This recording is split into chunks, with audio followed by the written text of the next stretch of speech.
I'd spent many hours getting everything in order before my 2-week vacation.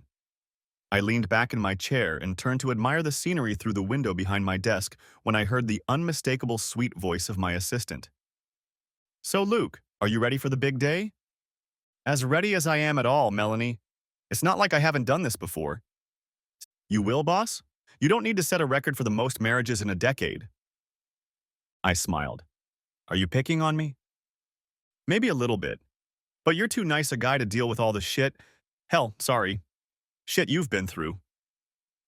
Call it what it is, Mel. It's been a whole bunch of shit. Are you ready to take off? Is there something I need to tell you about? No, I think we've already covered everything. Thanks for offering to let me go after Wednesday for Saturday's wedding. Tonight I can just go to the pub and relax before I dive into the details on Thursday and Friday. I'm glad we're going to have a small wedding. So you'll let HR know if your assistant gives you a big hug? Never before. Melanie has become one of my closest friends and has been special to me since the day I hired her, shortly after taking a position at Personal Wealth Financial almost 10 years ago. I will never forget interviewing her. Her resume made her the top contender, but when she walked into my office, I saw a somewhat homely, skinny girl who seemed shy and reserved. I didn't immediately notice the redness around her nose and slightly darkened eyes. The poor girl was sick as a dog, but still barely made it through the interview. I was impressed enough to invite her for a second interview. It was then that I met a real dynamo with an overflowing personality. Admittedly, she was not attractive in appearance. She was skinny as a rail and seemed to have no butt to support her pants. Nevertheless, I learned that she was full of confidence and personality and exuded a beauty that could have been taught by the most beautiful girls I knew. Her husband was a lucky man. Next chapter. I decided to relax for a few hours at my favorite pub near my home in Kirkland, Washington, and grab a light dinner. Kaylee, the bartender, had filled many roles for me over the years.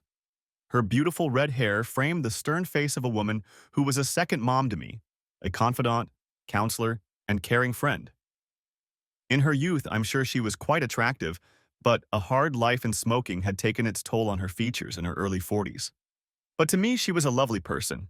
She saw me at my worst and always found the right words when I needed them. The pub was sparsely populated. There was the familiar smell of fried food and an atmosphere of soothing dampness. As I approached the bar, Kaylee looked in my direction and smiled. Mr. Three Wolves in the Wind, how's my favorite customer doing?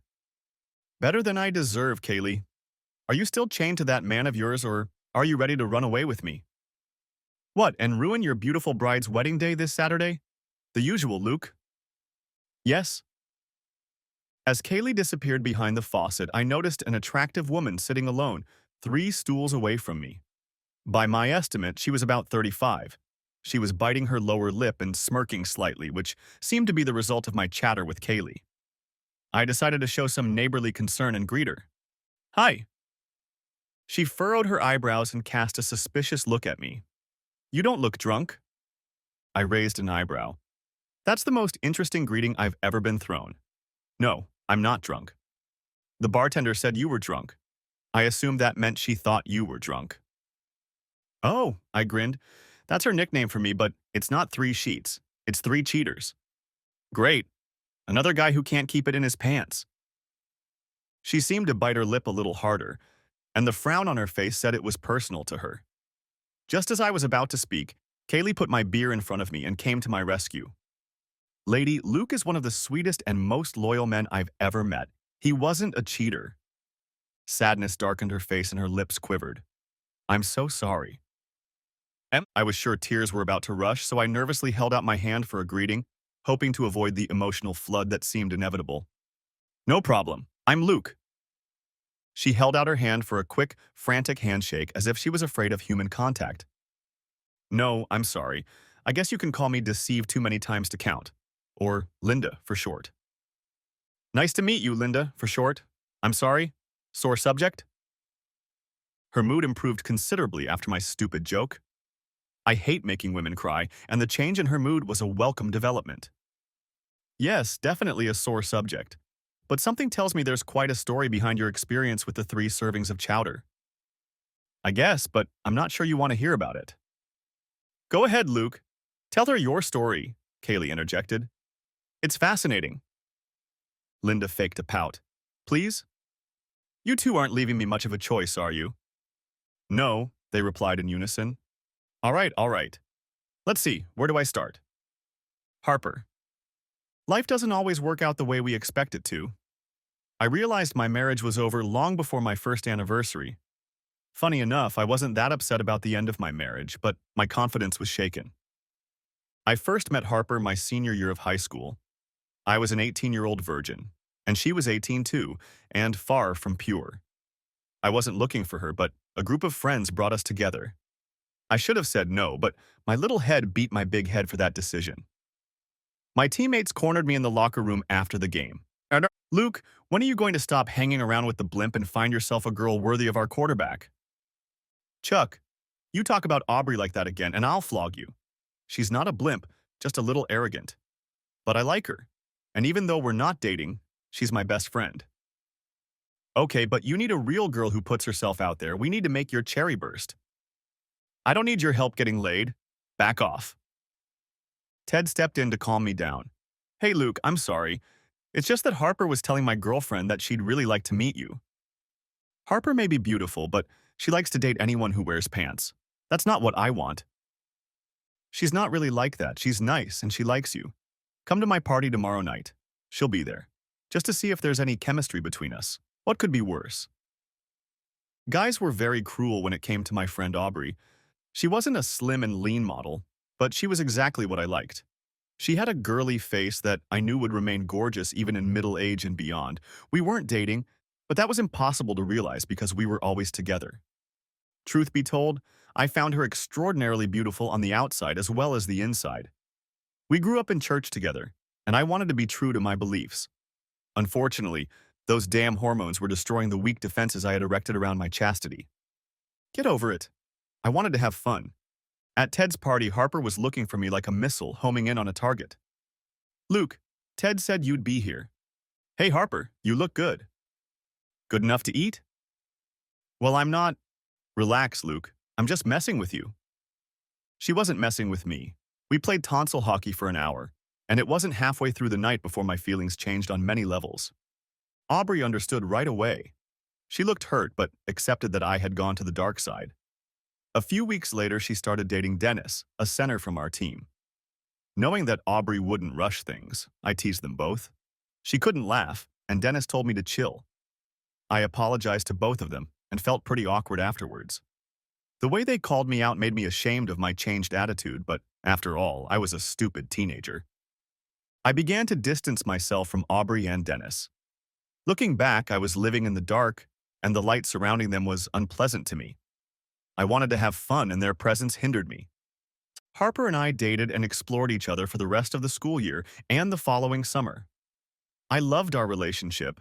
She was beautiful and knew how to utilize her well-developed talents. She was easy to talk to, and we found that we shared many of the same interests and views.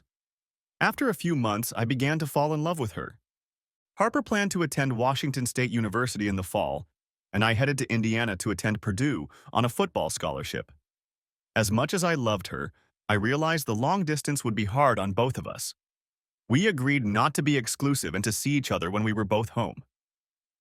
Hormones and partying instincts ruled my life for the first 2 years of college. True to our word, Harper and I dated when we were home. We never discussed what was going on when we were apart, and I think that was wise of us. I compared every girl I dated to Harper, and none of them reached her. I missed her more and more and couldn't wait to see her again. I started calling her more often and felt that she was experiencing the same feelings I was. My love for her grew even though we were separated by thousands of kilometers. Around middle school, maturity and responsibility came to me. The values I had been taught as a child overwhelmed my consciousness, and I grew tired of the emptiness that seemed to be a part of my cluttered lifestyle. From that point on, I only had a relationship with Harper, and I began to think about proposing to her. The summer before my senior year of high school, I needed to know what Harper thought about our relationship. Babe, is there anything we can talk about? Sure, Luke, are you okay? You look really serious. Yeah, I've been doing a lot of thinking, and I guess for the first 2 years of college I was, well, a little wild with girls. I always loved you and knew we'd get back together, but was it the same with guys? I I had a few dating for fun, but I always wanted it to be with you. No one else could compare to you, you know? Yeah, I know. I understand that you date guys, and that's okay. That's what we agreed on. But this year was different for me. I started to feel like I was cheating, and I realized that I want to be the same person with you. I want you to know that I haven't kissed a single girl since we were together last summer. I hope you'll promise me that you feel the same way. I only love you, Luke. I want to spend the rest of my life with you. And you, I mean, will you marry me? Harper jumped into my lap and screamed, "Yes, yes, yes, yes, yes." Then we lay down next to each other and began to share our dreams of a life together. Suddenly, she stood up with a concerned look on her face. "You don't want to get married now before senior year, do you?" "No, maybe a few months after we graduate." Harper seemed relieved. I assumed she was thinking about what would be practical, but it still bothered me a little. I also realized that I never got an answer to the question about her recent fidelity, but she had waved her magic wand, making me believe that she was loyal only to me. It was a minor thorn in my side at the time, but it came back to haunt me. After graduation, Harper took a job with a real estate firm, and I started my career with personal wealth financial planning. We were married in December of that year, and I considered myself lucky. I was determined to return to the faith I had as a child, but it became apparent that Harper was not interested in spiritual matters. I began to realize that living with a man gives you a much greater understanding of what a man is really like. I didn't have to wait long after the wedding to see the first warning sign.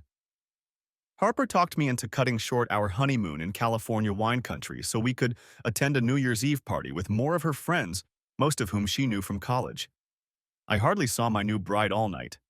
The party was held in the dance hall we all rented with our own money.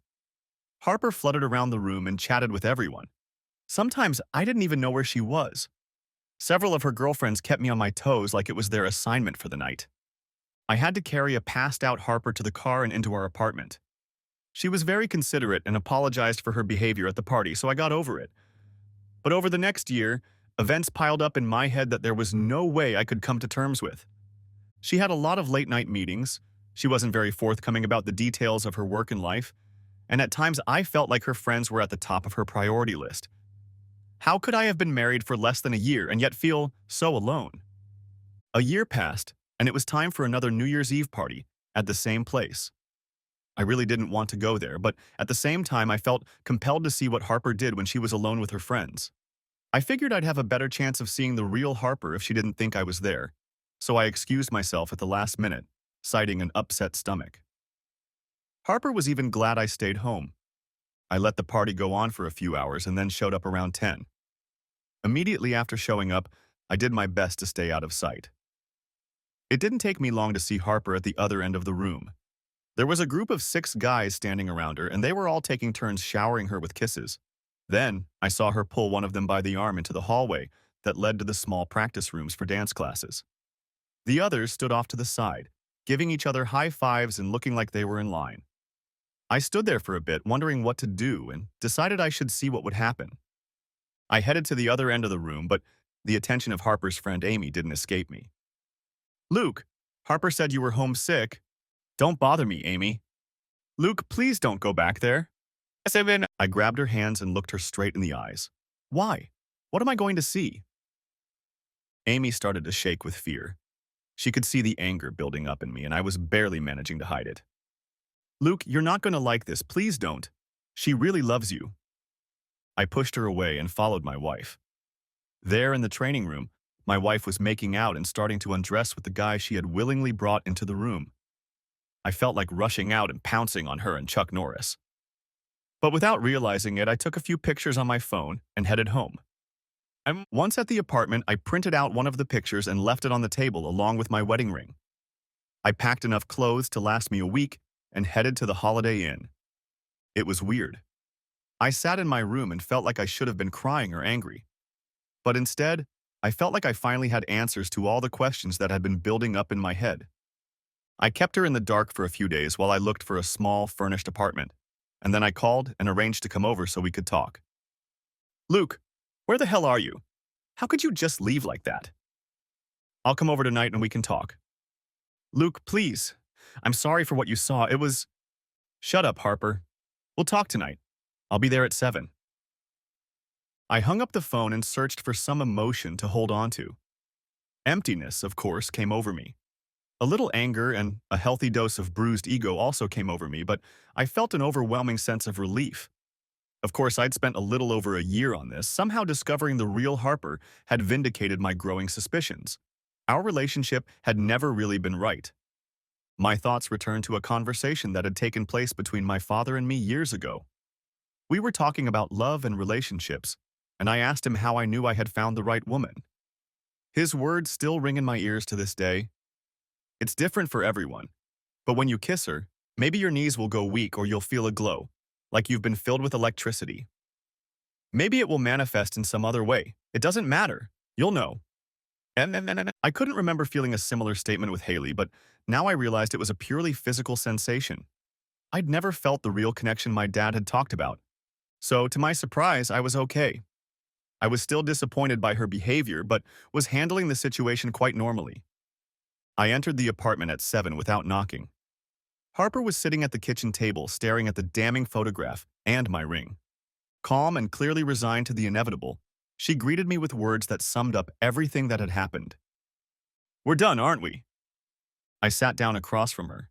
"Yes." "You're not going to yell or rant or anything?" "Why? Should I?" "You should. I think I've finally seen the real you, Harper. And the truth is, we're not right for each other. Even more telling, at least to me, is that I don't think I've ever really loved you the way married people should love each other. I don't think you love me the same way either. Let's break up, keep it civil, and move on. Okay?" I was surprised she didn't show more emotion. She just shrugged, which clearly said what she was thinking, even more convincingly than her next words. "I guess I wasn't ready for marriage. I wanted to be ready. You're the kind of guy I want to settle down with. And I wanted to be the kind of girlfriend and wife you wanted. I really did. You're right. It's just not me." Tonight at the bar. Linda seemed to be deep in thought when I finished the Harper part of my story. "Wow, I guess you dodged a bullet when you realized the truth so early in your marriage. I didn't realize my marriage was a lie until my 14th year of life. Don't get me wrong, because you really are a beautiful woman, but I can see the pain on your face when you talk about it. I think no matter how much time passes, finding out the truth will hurt like hell, but at least you'll be able to move forward. Maybe a little wiser." Leaning my elbow on the bar, I rested my head on my hand and looked into her eyes. "Something tells me I need to hear your story too. I'm getting better, but yeah, I'll share my story someday. But we only fooled you once, and I need to hear it all the way through. If you have to. It ended better than it started, so maybe this will cheer you up." Linda averted her gaze for a moment and sank into thought. "Are you still seeing Harper?" "Sometimes. She was diagnosed with multiple sclerosis shortly after our divorce. It made her grow up fast. She's keeping well and ended up marrying a nice guy. They seem to fit together." "You're not the kind of guy who likes karma biting his ex's ass, are you?" "No, and certainly not like that. Getting sick or something like multiple sclerosis isn't something I'd wish on anyone. And I still have good feelings for Harper. We really ended on good terms." "So who's number 2? I had to chuckle. Number 2. Quite an apt description of how things went with Zoe. Zoe. I met Zoe at a party thrown for my old friends Aubrey and Dennis. They were married while still in college, and after graduation, Dennis took a job at a large manufacturing firm. At a very young age, he was promoted to vice president of finance and had to move to Dallas. All of their friends gathered in the ballroom of the Hyatt Hotel to congratulate them on their move. I was talking to one of my friends when the ballroom seemed to light up and Zoe walked in with glamour and grace. In a word, she was stunning. I found out later that her picture was on the cover of Maxim about a year ago. All the men, including me, had to wipe the drool from their lips. Most of the men were married, and their wives were with them. Then the funniest thing happened. The wisest general in the army could not have organized a faster or more effective defense than the maneuver that the wives instantly initiated. Almost every man was physically involved in a serious conversation with his spouse. I was one of the 3 remaining single men, and Zoe quickly cast her hungry gaze in my direction. I watched her walk purposefully in my direction and was immediately afraid that the arousal in my loins was about to become apparent. Hi, I'm Zoe. Was it just me, or did about 20 women just demonstrate their claim on men? I don't think it was your imagination. My name is Luke, by the way. She shook my hand, and her touch sent shivers running down my spine.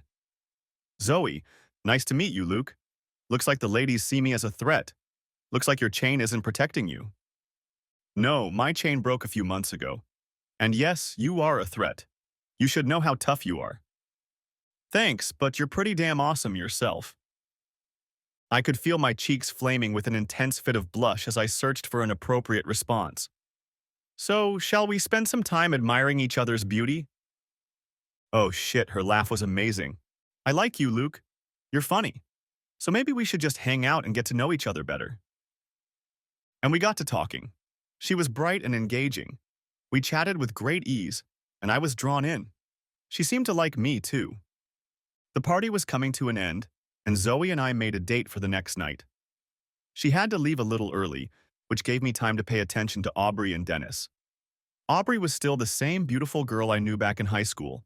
She still wasn't thin, but to me she was still perfect. As I approached, she greeted me with a slight frown. Hey, Casanova. Did Zoe get in touch with you? We kind of hit it off. Why? Be careful. You know Dennis and I care about you a lot, and we don't want you to get hurt again. She seems harmless, and I really like her. Luke, I love you, my friend. Open your eyes. You're repeating a pattern. I was a little upset at Aubrey's punishment. How could she assume I didn't know what I was doing? I'll be fine. I mean, we just met. I'm not walking down the aisle yet. Good. She's smart and successful, so she has a good chance. Just promise to keep your eyes open. Please guard your heart. It's a good heart, and you're a great guy. You need to find a woman who is worthy of you. I wanted to say that, but I couldn't. I wanted to say, I found that woman, but I let you go. Zoe and I wasted no time. We seemed to be in sync on all of life's major issues. We soon began an intimate relationship, and 6 months after we met, we were married. I made it clear that fidelity was at the top of my priority list, and she let me know she felt the same way. She seemed to share the same commitment to faith that I did, so I figured we had what it took to last a lifetime. She owned a small modeling agency and took care of work-life balance. We got married without too much pomp and circumstance and started our life together with hope for the future. Our home life was warm and fruitful, and after 3 years of married life, we began to discuss the possibility of having children. She seemed excited about this prospect, but I noticed that she never took the steps necessary to become pregnant, such as not taking the pill, although she agreed to do so. Despite this, I was walking on air and was convinced that I had hit a goldmine with the introduction of Zoe into my life. It seems just when you think all is well in the world, and your life is on the right track, life decides to throw you for a loop. It was a dark and rainy Monday when I faced one of the worst days of my life. Aubrey called my office early in the morning. She rarely called me at work, and I could tell from her voice that something was wrong. Aubrey? What's going on? I don't want you to worry, but I, wanted you to know. Dennis has leukemia. Oh my God, did you just find out? Just got back from the doctor's office. He said there's a lot that can be done now. I hope he's right. Are you okay? She sighed, and I heard her pull herself together. Yes, the doctor was optimistic. Of course, it's an unexpected shock. He's been a little tired lately, but we didn't think so much. But you know Dennis. He pretends to be chipper, but I can see right through his game. Keep us in your thoughts, okay? She tried to sound reassuring, but I knew my friend too well. She was hiding intense fear and a heavy wave of depression. I wanted to be next to her and hug both of my friends, but it didn't happen. We usually talked on the phone about once a month, and from now on, I decided to increase the number of phone calls to at least a week. She was thousands of miles away from me, but my friend needed me. Our conversation broke down, and depression swept over me. I felt like I was drowning in an ocean of anxiety as I looked out my office window at the bleak, rainy landscape. I was pondering this news when another good friend, my personal assistant Melanie, quietly entered my office and closed the door. Her face flushed. Her eyes were red as if she had been crying. and from the look on her face, I assumed she had heard about Dennis and Aubrey. I was wrong. Luke, you know I love you and would never wish you harm, right? Mel, you're scaring me. What's the matter? I've been worrying about it all weekend, but you should know. On Saturday, my husband and I had dinner and went dancing to celebrate our anniversary. We went to a jazz club downtown and she started to cry. My thoughts were racing, trying to guess what she was going to tell me. And then it hit me. Zoe was supposed to be at a meeting with her partners in Portland on Saturday, and she was staying the night. What, Mel? Your wife was there with some guy and they… Well, I took some pictures. Oh God, I'm so sorry, Luke. The pictures were pretty clear. The caresses under the table, the warm-up on the dance floor, and the kisses were clearly captured. My tears flowed like Snoqualmie Falls. First, Dennis and Aubrey's horrible news tore at my emotions, and now Zoe had betrayed me. Melanie smothered me with hugs and apologies. I managed to calm down and thanked her for the article and apologized for Zoe ruining their weekend. Mel forwarded me the pictures and I printed out the most graphic ones to use tonight. I recognized the guy as one of the models Zoe ran with. On the way home, I stopped at the pub to build up my courage for the confrontation. Kaylee did a great job of helping me calm down. A couple of my friends from my football days were also there. I didn't know it at the time, but two of them had devised a plan to teach Zoe's lover a lesson. I found out later that they tracked him down and almost destroyed him. I wished they hadn't, and at the same time felt guilty for secretly rejoicing in it. Waiting for Zoe to come home seemed like an eternity. My stomach rumbled. My thoughts constantly switched between anger, hatred, regret, thoughts of forgiveness, and pain. When she finally walked in, I was sitting at the dining room table with my exhibits ready. She entered the room cheerful and sweet. Hi, baby. She came up to me to kiss me, but I pushed her away. Sit down, now? She sat down so fast she almost hit the chair. Luke, why are you talking to me like that? I don't know. I put the pictures down one by one on the table. Maybe I should be talking to you some other way. She looked at the first one and immediately turned white. Her tears were flowing freely and even a day earlier would have melted me. Now, however, they were just pissing me off. So what part of the word faithful did you not understand? Luke, What? What are you going to say? It's just sex. It doesn't mean anything? Is it just me you love? What can you say that will make you turn away? Please don't hate me. Take a few days and calm down. I'll never… Never what? Never do that again? How often have you done it with this guy? And with other guys? I can't believe you'd betray me like that, especially knowing how Haley cheated on me. You just don't understand women like me. Understand? My rage boiled over. I pulled her face to mine and screamed at the full capacity of my lungs. I understand exactly what you are. I'd call you a pig, but that's an insult to pigs. You fooled me, didn't you? I'm sure you and your boy enjoyed talking about me while he was stealing you from me. I roughly pushed her away because I was afraid of what I might do. I could see the fear in her eyes, and it both pleased and frightened me at the same time. I couldn't look at her face anymore, so I turned my back to her to gather my strength and speak more calmly. I guess I'll never understand a liar or cheater. You really did deceive me. You betrayed me in everything I thought we had. Damn it. I didn't think I could be hurt so badly, but congratulations. You managed to destroy me. I think I've realized what you are, and I know for a fact that I'll never be able to trust you again. For a few moments, I tried to hold back my anger as she cried quietly. I want you out of this house tonight. My attorney is preparing the divorce papers right now. The prenup is in effect since you managed to screw it up. You have half an hour to clean yourself up and we'll talk about how you'll get the rest of the stuff in text. I started to walk away and she was still sobbing. I didn't really care. Luke, please, I only love you. Please don't. I pulled Zoe to me, looking at the floor. Love, I don't love you anymore. I look at you and all I see is ugliness and absolutely none of what I need. And don't you dare say you love me. Love doesn't do what you did to me. You only love yourself. Now get out of here before I get back. And tell your boyfriend to run, fast and far away. Back to the bar. Linda hesitantly voiced her opinion. Your reaction was stronger than I could have anticipated. Despite having just met you, I got the impression that you are a kinder and gentler person. Luke is both kind and gentle, Kaylee added, but betrayal has a way of bringing out the beast in all of us. Yes, I admit, I'm probably a little out of my depth. But Linda, you were clearly on the cheater's side, so maybe you can understand me. With Harper, I knew we were never right for each other. I believed with all my heart that Zoe was the one, and she ripped my heart out. I said those things to vent my emotions and maybe hurt her as much as possible without resorting to physical violence. But what I said was true. Maybe she'll learn a lesson from it. Or maybe she won't. How did it go after that? Were you able to calm down a bit, or did you part amicably? I calmed down, and eventually we talked. If she had just made a mistake, I think I would have tried to save our marriage. I'm not perfect, so I would have hoped for forgiveness if the situation had changed. But this was an affair that had been going on since Zoe and I were married, and she couldn't even commit to ending it. So we broke up, but not on the most amicable of terms.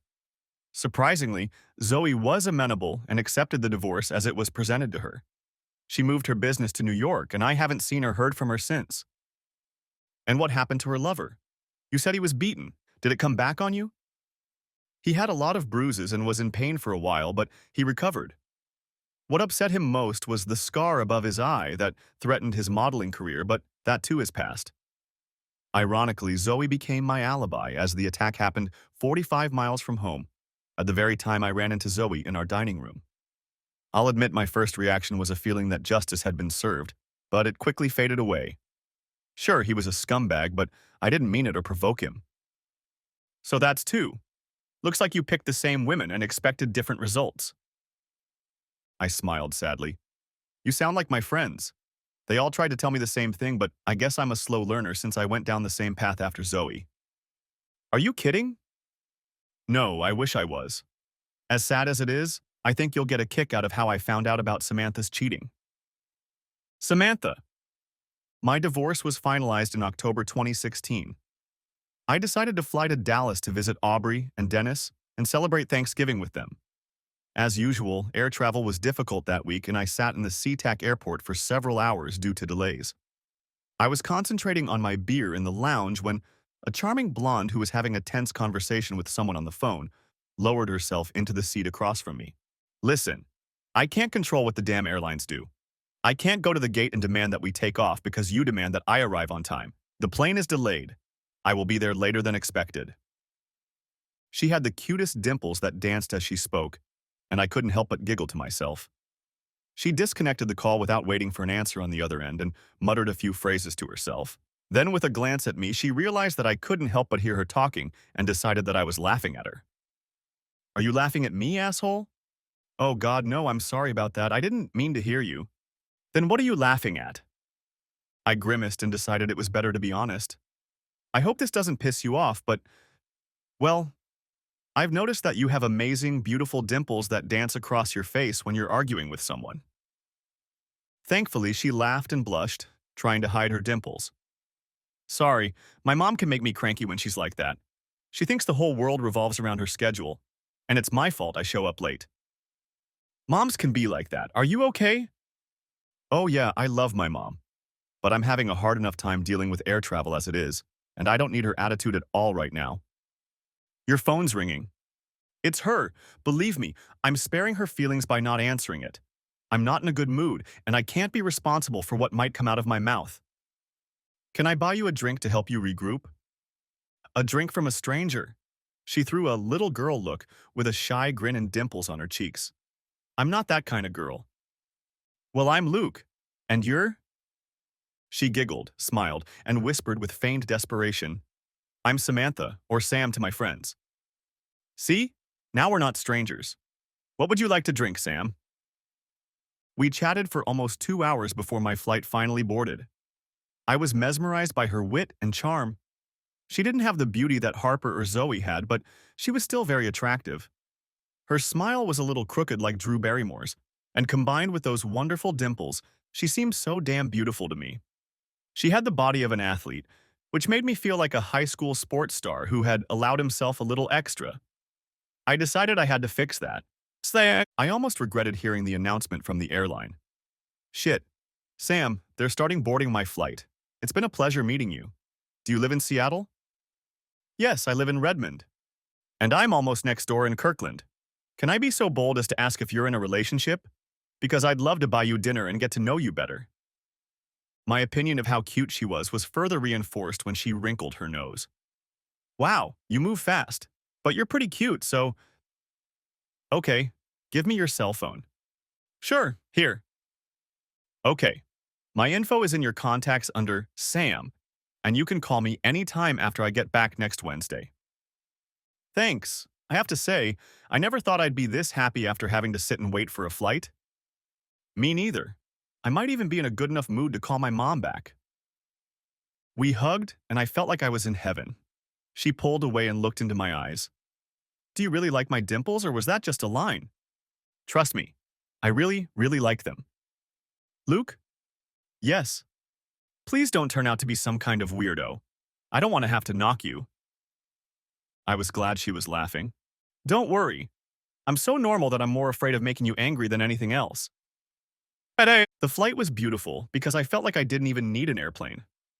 I was in full lust mode with the hope of love on the horizon. The chemistry seemed more than appropriate. In Dallas, Dennis met me at the airport, and I was surprised at how good he looked. On the way to their house, he gave me the happy news. He was in remission. He is one of the nicest guys on this earth, and I couldn't have been happier or more relieved to hear that he was doing well. Dennis and Aubrey had 3 children, and their home seemed like the place I always wanted for myself.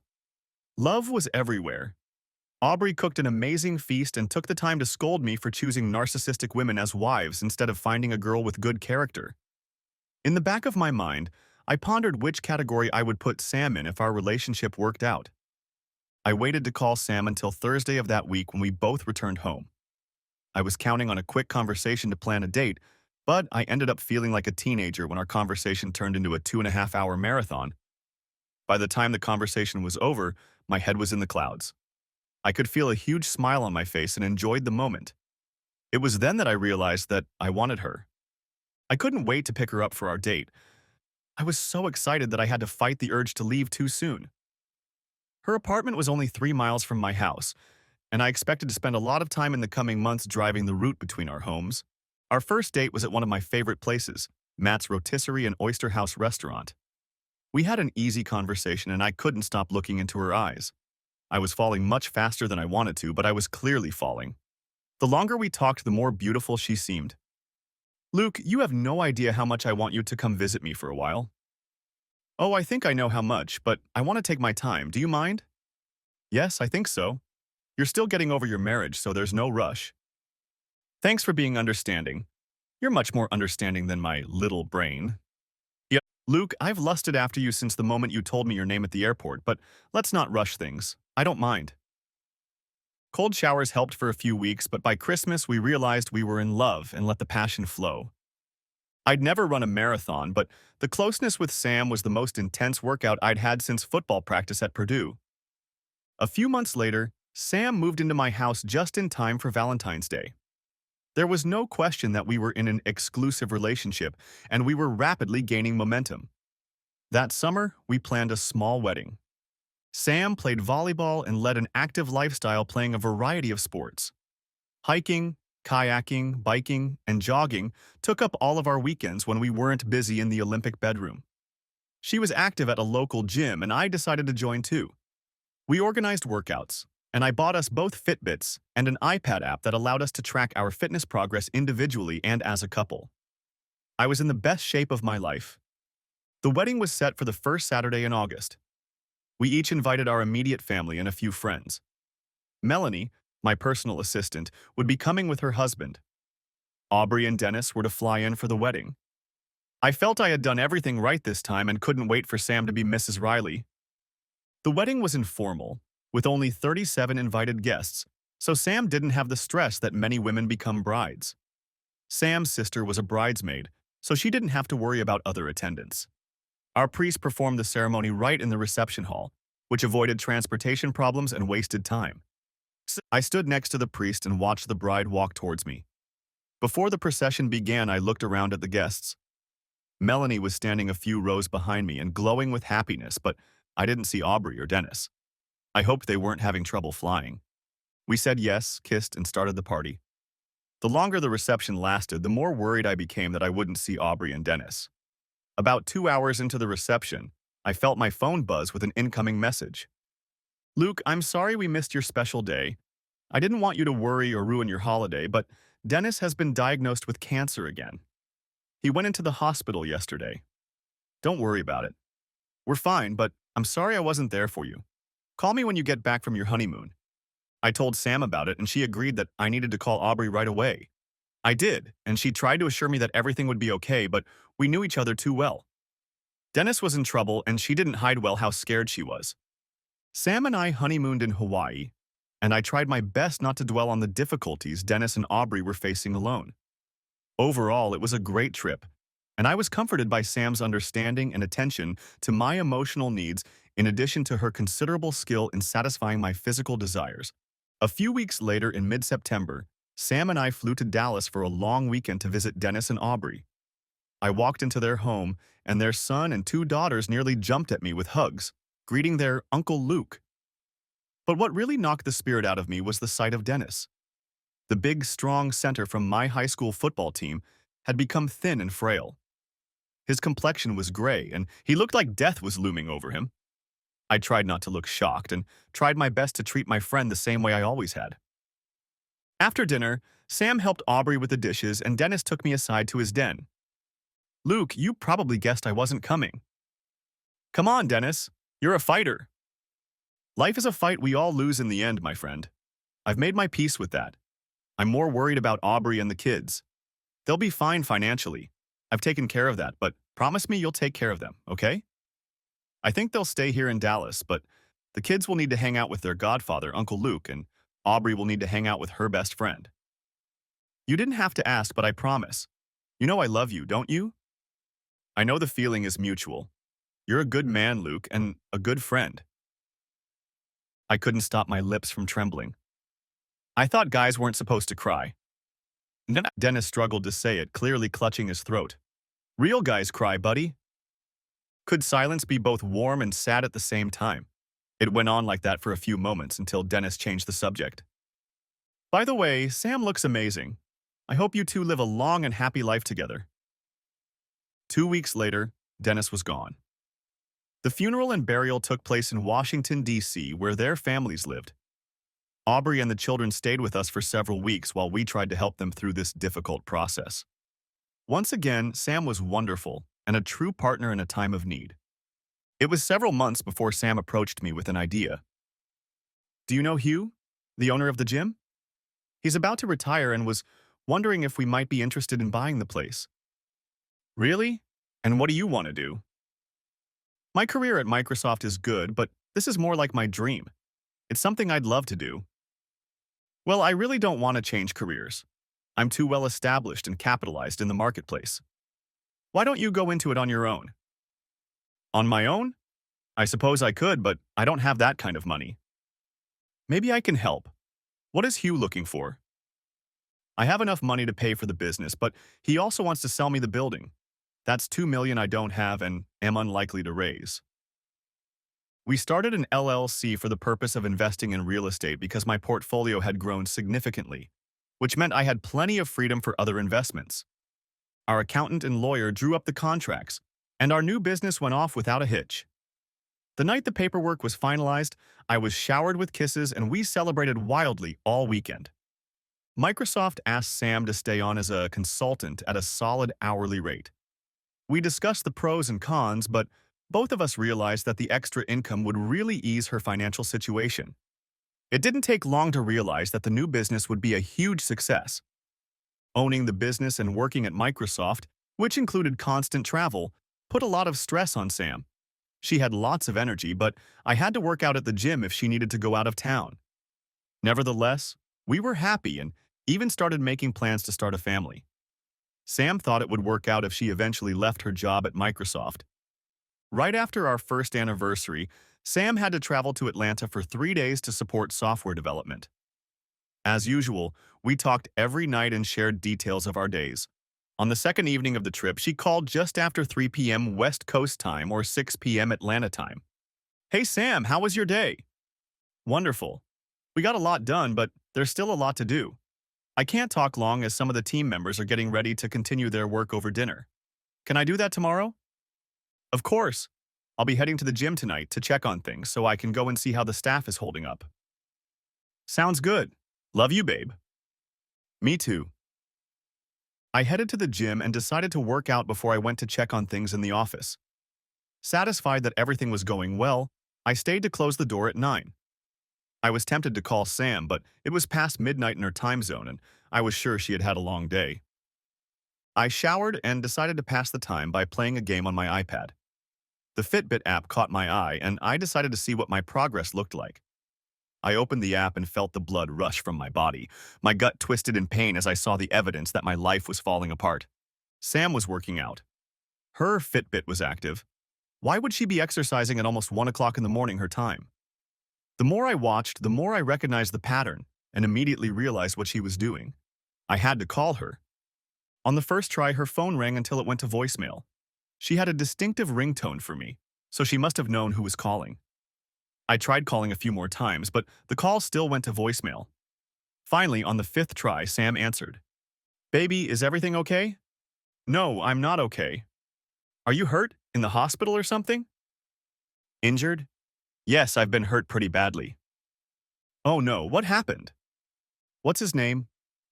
Whose name? What are you talking about? The guy you're having fun with. What's his name? What are you talking about? I don't... Tell me, Sam, why? Luke, How... Are you here? Are you going to answer my question? Oh. Shit. How do you know? Next time you're having fun with someone other than your husband, take off your damn Fitbit. I disconnected the call, turned off my phone, and threw it across the room. Sleep was not an option. I went for a walk to try and cool down, but instead I walked a few miles crying my eyes out.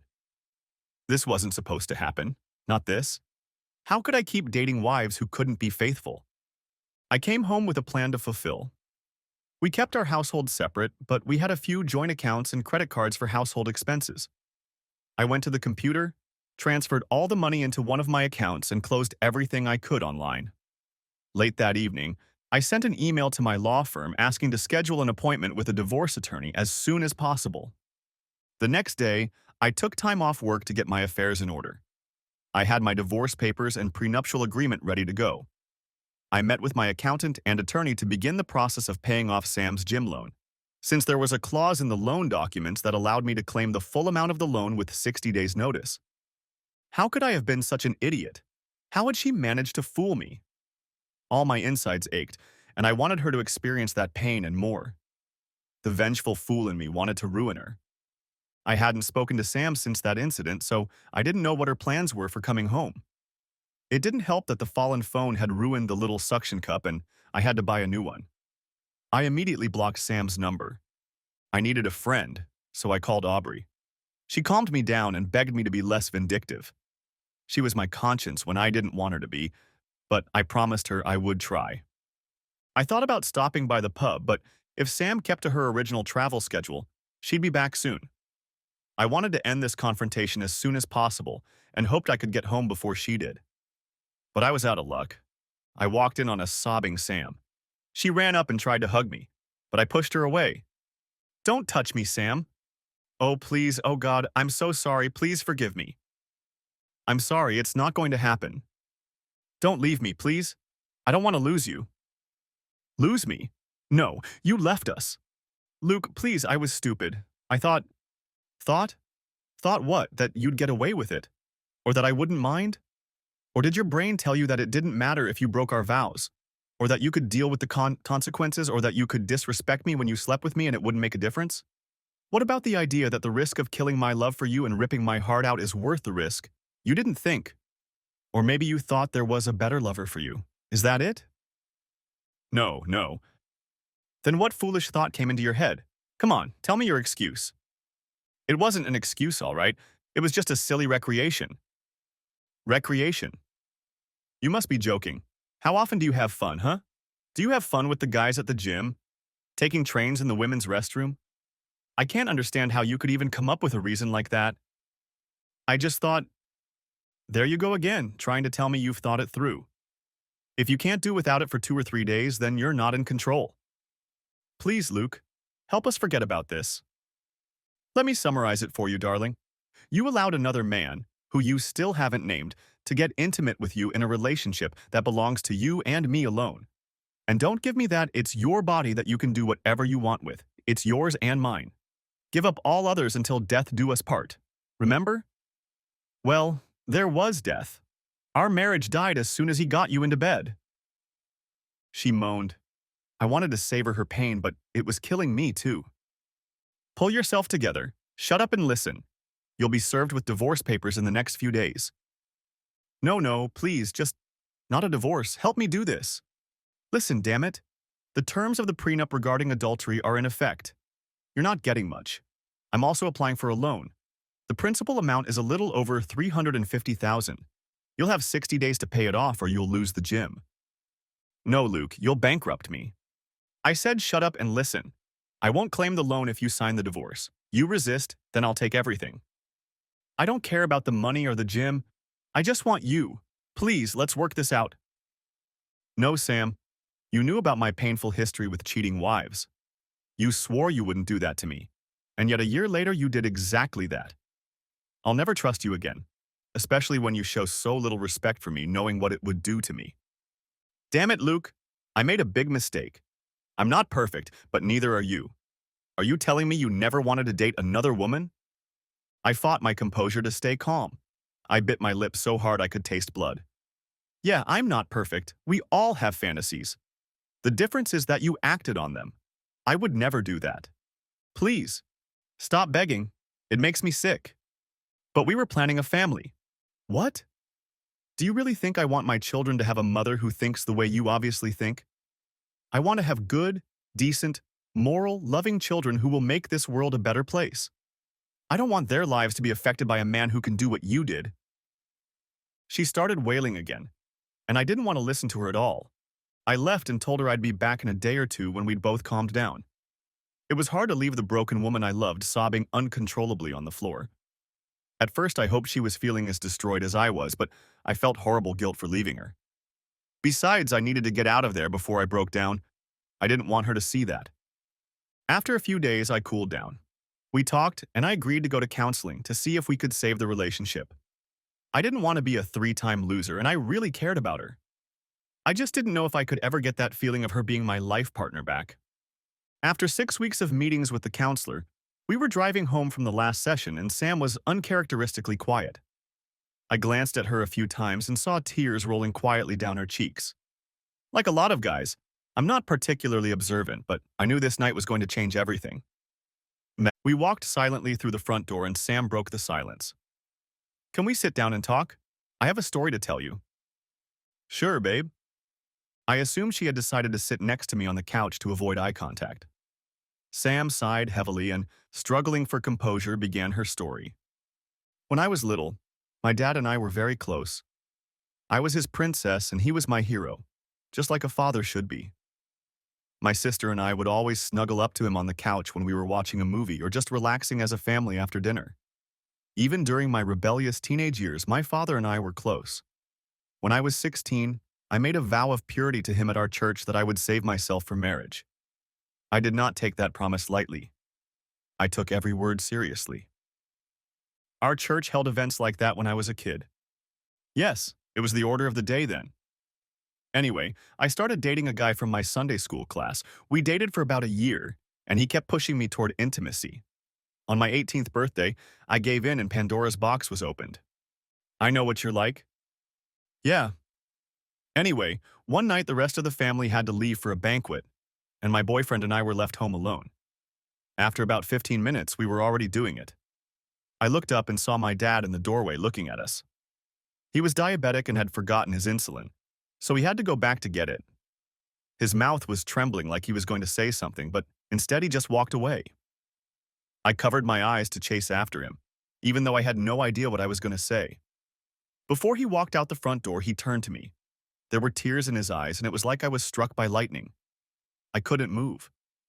Then he calmly said, "You're a grown woman and you can make your own choices," and walked away. He took it pretty calmly. No, not really. I hurt him terribly. But what broke my heart the most was the look in his eyes that night, and every day afterward until he died. Before that, whenever he looked at me, there was a love in his gaze that was impossible to miss. I could swear his eyes twinkled. But since that night, that look had disappeared. When he looked at me, it seemed to me that all he was seeing was a sight no father should ever see. Tears and pain streamed down Sam's face as she remembered her past.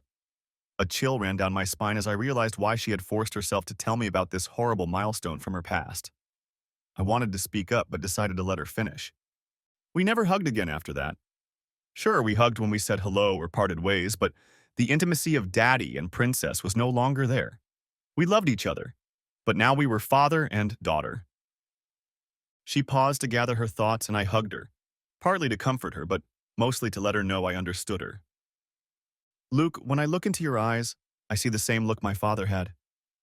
Whenever you look at me, you see me with some faceless guy and relive my betrayal.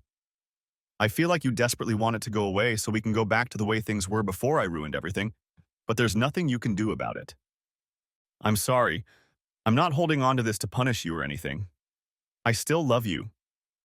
I know you do, but that look will always be there.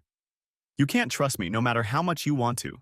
No matter what I do to make you believe that I will be faithful and never cheat again, deep down, you will always fear the old saying, once you cheat once, you cheat always. There's nothing either of us can do. I broke what we can't fix so things can go back to the way they were. What are you saying so we give up? I'm saying you deserve someone you can trust with all your heart. And I deserve to find someone who will look at me the way you used to before my stupidity. I'm saying we both need to move on separately. Back to the bar. Linda's emotions were at breaking point. Tears were streaming down her cheeks in a silent cry. I had a few of my own, just from reliving the nightmare. Leaving Sam at home, I went to the pub. I walked in and Kaylee realized everything just by looking at me. Kaylee wiped away her tears as she remembered that night. I noticed Luke walk in and I knew he was about to snap. I yelled to Pete to keep an eye on the bar and led Luke into the study. As soon as the door closed, he collapsed into my arms and burst into tears. Linda lowered her gaze to her beer. I know the feeling. I know that pain. Kaylee comforted me and talked to me for hours. Eventually, she made me laugh a little, and then she came up with a nickname for me. The Three Pranks of the Wind? Yes, Kaylee said. I told him he'd get over it, and eventually he could just let go of the pain and let the wind take it away, like he'd already done twice. He swore he'd never be in that position again. I knew him too well to believe he would live alone, but I figured he needed time. Linda put her hand on mine with a slight smile on her face. But you look okay now. In fact, you look more than fine. You give me hope. I just moved here for a fresh start, and fate seems to have brought us together so you could share your story with me. You look happy now. I finally realized that I was making the same mistake over and over again. It all started back in high school when I decided that image and confidence were more important than shared values and respect. I had the perfect woman and I lost sight of her, never stopping looking for the wrong one. You were thinking about Aubrey. I closed my eyes and smiled. Oh yeah. It took a few months before I was ready to break up with Sam, but I knew the woman I wanted and needed was the one who had always been my best friend. So you went to Dallas and knocked her down? Kaylee grinned and punched the bar lightly. You'd think he'd done something so simple, but no. Genius Luke managed to screw that up too. Thanks, Kaylee's mom. Linda's face lowered as if she were watching a tragedy unfold. You didn't go after Aubrey? Of course I went. But I followed her because I didn't know if she was ready to go through Dennis's death herself. We kept in touch, and I was trying to figure out when the right time would be to confess my love to her. Kaylee was my rock. I was ready to tell Kaylee that I had plane tickets to Aubrey. Of course, I planned to knock her down when I got there. So what happened? 4 weeks ago, I woke up after a sleepless night. Actually, it's probably impossible to wake up if you've never slept, but I woke up with a new sense of purpose. All night I tossed and turned until somewhere around 3 in the morning I made a decision. I was going to Dallas to tell Aubrey how I felt. If everything went according to plan, I would come home engaged to the woman I had wanted for as long as I could remember. After making this decision, I couldn't sleep because I had to fight my fears and the excitement that engulfed me. I was confused but determined to find out if she felt the same way I did. It was Friday morning and I had a few errands to run. So I went to the office and feverishly did what absolutely had to be done and had time to buy a plane ticket for the next day to get my ass to Dallas. The tasks took longer than I'd bargained for, but by 4 in the afternoon I managed to finish my work and made my way to the pub to tell Kaylee about my plans. Three cheats, Luke. You're early tonight. I know. And I won't be able to stay long, but I had to tell you that I finally decided to go to Aubrey's. I have to tell her. Well, you didn't? Look, I have to run and get ready. I want to stop by the jewelry store, so I'll be sure to show up with a ring in my hand. Luke, listen. Kaylee, thanks for your help. I couldn't. Luke, shut up and listen. I need to deliver these drinks, but if you shut up for a minute and turn around, I think you'll realize you don't need to go to Dallas. What? What do you mean? Look in the stall by the restrooms. I'll be right back. I turned, and my heart jumped in my chest, but just as quickly fell into the abyss. I saw enough of her profile to recognize Aubrey. She was sitting with some guy holding his hand across the table. They were smiling at each other like two people who had shared a common love. A stomach ache hit my head. I quickly left the bar before I made a fool of myself and threw up in the bushes near the front door of the bar. I was in shock. My head was a mess and I couldn't connect two simple thoughts. I turned my phone off and drove around town feeling sorry for myself. I just kept driving, thoughts running off on tangents until tears stopped me. I realized that I had driven all around West Seattle, so I drove to Alki Beach to stop for a while. My eyes were burning when I finally found a parking spot. I parked and just sat there crying like a baby. Finally pulling myself together, I walked out onto the sidewalk along the beach and just sat there watching the sun set over the water. All sorts of thoughts came into my head, but I couldn't focus and felt completely lost. It was around midnight by the time I was able to drive home. I showered, got dressed, and drove to the office around 1 a.m., hoping to occupy my thoughts with something else. Besides the fact that it was the middle of the night, it was Saturday, and I knew I would be alone during the day, which was exactly what I wanted at that moment. Other than canceling the flight, I accomplished nothing. I slept for a few hours on the couch in my office, and then I just sat in my chair and stared out the window looking for answers that seemed unattainable. Should I let her go? Should I fight for her? There was no way I could decide which way was right and which way was wrong. Finally, around 2 in the afternoon, I went to the pub to see Kaylee. I realized that I had left the night before without talking to her after she warned me that Aubrey would be there with a date, so she must have been worried. I walked into the pub and Kaylee saw me right away, but the look on her face was not at all what I expected to see. I expected her to be worried about me, but she was clearly furious. You damned fool! What the hell were you thinking running out of here like that? She set the beer down in front of me, and without letting me get a word in edgewise, decided to start tearing my ass up. You're an asshole. You made me worry, you idiot. I have to finish serving the drinks, but you're staying in the damn place until I get back. The words she used were changed to protect the innocent. Kaylee never swore, much less at me, so I figured it was best to keep quiet. What was she getting so worked up about? She kept frowning and shaking her head, muttering horrible names at me. She texted someone, then moved on to other customers, keeping her angry gaze on me. It took Kaylee about 10 minutes to finish what she needed to do when she finally stood in front of me, eyes glaring like a demon trying to pierce my soul. She was clearly trying to temper her fervor before she spoke. I froze, speechless with fear. What a bloody idiot. I thought you were going to Aubrey's table, but you ran out the door like a complete fool. What the hell got into you? What was your simple mind thinking? I couldn't. Shut up. You spent months, no, years telling me how Aubrey was the woman you loved, and then you ran away without talking to her? But you warned me. You showed me where they were. Warned you? About what? Damn it, Kaylee. You know I love her more than life. I told you I was going to Dallas to finally tell her how I felt and ask her to marry me. In my mind, I had already dedicated my life to Aubrey, the woman I loved with all my heart. I had loved her since childhood and was willing to do anything to make her mine. When you warned me by showing me where she was sitting with her boyfriend, I realized that Aubrey probably had other plans for this guy. Kaylee's face visibly softened, but then I noticed she wasn't looking at me but over her shoulder. Then I felt a gentle hand on my back and heard the voice of an angel. Is this how you really feel about me, Luke? I've waited almost 20 years to hear you say those words. I spun around on the bar stool, and Aubrey pulled me to her. Our lips met, and our tongues danced with a fury and passion like I'd never experienced.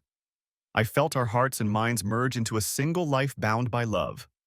Our spirits soared into a new dimension, as if we could leave our bodies and gaze upon a heavenly connection. After 3 marriages and many other relationships, it only took one real kiss for me to realize what my father had been trying to tell me all these years. In my mind, it was confirmed. Aubrey was the one. She was the true love I had always wanted and needed. At the bar, Linda couldn't hide the tears that came to her eyes. "You almost missed out on the woman of your dreams again?" Kaylee raised an eyebrow and looked at me. Yes, I did. When he'd recovered enough from their rather erotic display of affection, I asked him what he was thinking to pull a stunt like that.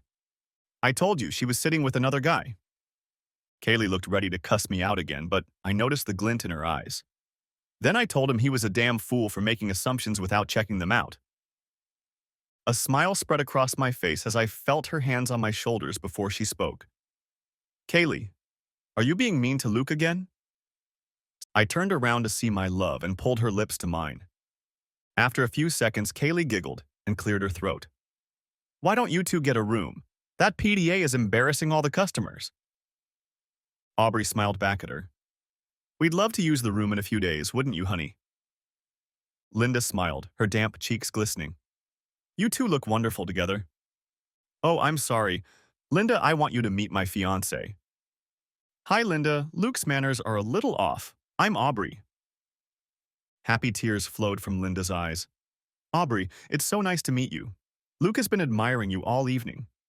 I have to say, if he had ended up with anyone but you, it would have been the worst story I've ever heard. It's so great when high school sweethearts end up together." "Luke, were you talking about me?" "You're the only topic I think is important enough to talk about." She kissed me gently again. "Oh, you're so sweet." She raised her eyebrows and shifted her gaze to Linda. "I wouldn't say we were lovers. We were best friends, that's for sure." I had to clarify. I think we both wanted to be lovers, but had a hard time finding a way to transition from close friend status. Aubrey grinned and said, "Actually, Luke was a horny teenager and I was too serious to be the object of his erotic experimentation." Okay, she's right. Sometimes I wonder how things would have turned out if I had grown up much earlier. I always loved her and ended up settling for 3 women who had her outer beauty but were empty inside, and could never match her for what she was and still is.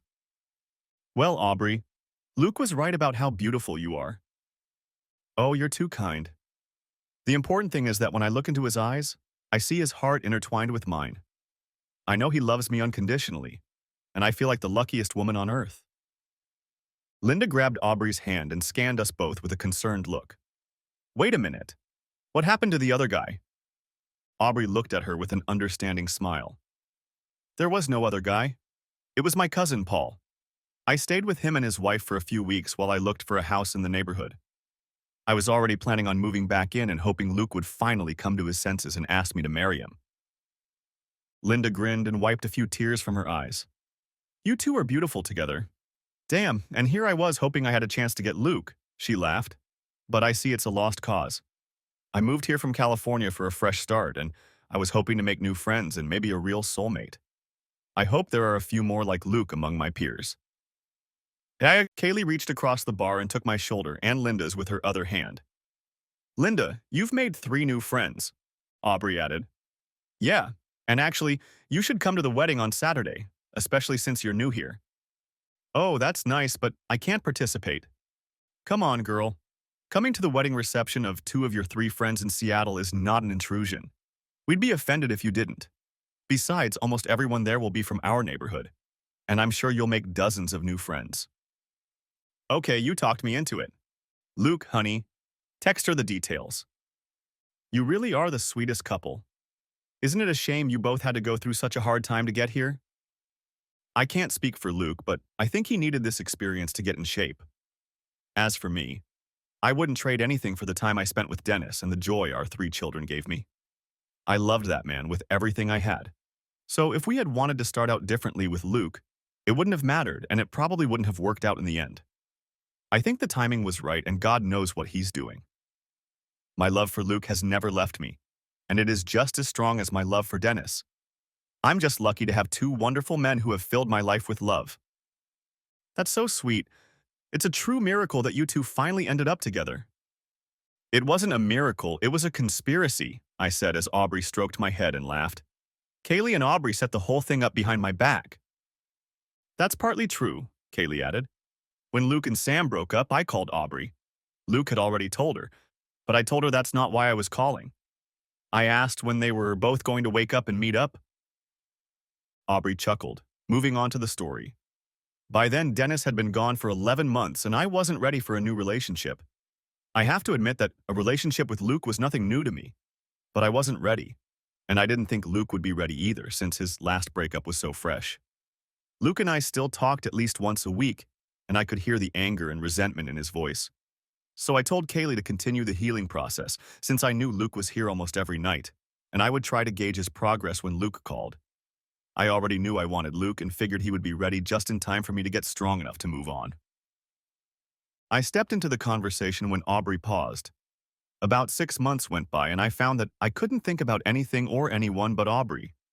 I even considered leaving my job and moving to Dallas to start my own business, in hopes that Aubrey and I could build a future together. Of course, he didn't know I was already planning to move back home to Kirkland. Shh, honey, I'm telling. Go on, handsome. Anyway, they were planning for when Aubrey showed up at the bar to jump me. And then that fool almost ruined everything with his disappearance. Kaylee, you ladies can't let a guy tell his story. Sorry, go on. Like I said, I almost ruined it then. You know the rest of the story. When Aubrey came up behind me after Kaylee beat me up, it was like I went from total darkness to bright light. When Aubrey spoke, before I could get a word out or even finish twisting in my seat, I received a kiss. That was a real kiss. She looked me in the eyes and asked, "Tell her, honey." I replied, "Luke, do you love me as much as I just heard you tell Kaylee?" He spoke so sweetly about me. And I replied, "I love you with all my heart and I want us to be a family. Marry me, Aubrey." That was 4 weeks ago. Wait a minute. The two of you planned the entire wedding in 4 weeks? Linda, it took me 16 years to find the woman I always wanted.